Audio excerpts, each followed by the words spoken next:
आज सुबह में 7:45 पवन सिंह का गाना रिलीज़ होने वाला था म्यूज़िक वाइड से, लेकिन गाना रिलीज़ नहीं हुआ। अभी जब हम वीडियो बना रहे हैं तो 9:20 हो रखा है, मतलब काफ़ी ज़्यादा समय हो रखा है, लेकिन फिर भी गाना रिलीज़ नहीं हुआ। बताते हैं रीज़न क्या, गाना रिलीज़ होगा या नहीं, या फिर क्यों, वजह क्या था कि गाना अभी तक रिलीज़ नहीं हुआ है। तो पहले देखो 7:45 में गाना रिलीज़ होना था लेकिन नहीं हुआ है। उसके बाद म्यूज़िक वाइड कंपनी ने एक पोस्ट को शेयर किया है जिसमें लिखा है, स्क्रीन के ऊपर दिखाई दे रहा होगा। नमस्कार दोस्तों, कुछ तकनीकी व्यवधान के कारण पावर स्टार पवन सिंह का गाना 7:45 की जगह 9 बजे रिलीज़ किया जाएगा।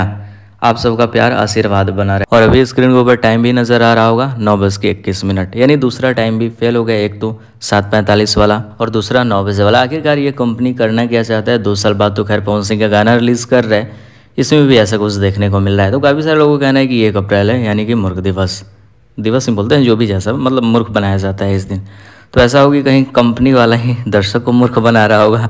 भाई बहुत कम ही चांस है। तो एक छोटा रीज़न ये भी हो सकता है, लेकिन मुझे नहीं लगता कि मूर्ख बनाने की कोशिश की जा रही है। कुछ टेक्निकल इशू रहा होगा या फिर एडिट जो भी फाइनल नहीं हो पाया होगा, क्योंकि गाना 3 दिन पहले शूट हुआ है। सबको पता है पवन सिंह गाने में वॉइस लेट से देते हैं, पहले डोमी पे ही गाना शूट होता है, तो कुछ एडिटिंग का प्रॉब्लम चल रहा होगा। लेकिन खैर जैसे ही कुछ होगा हम अपडेट देंगे। चैनल को सब्सक्राइब करे रहें। और ऐसा भी नहीं कि गाना रिलीज़ नहीं हुआ, थोड़ा लेट हो सकता है, लेकिन गाना आज का आज ही रिलीज़ होगा।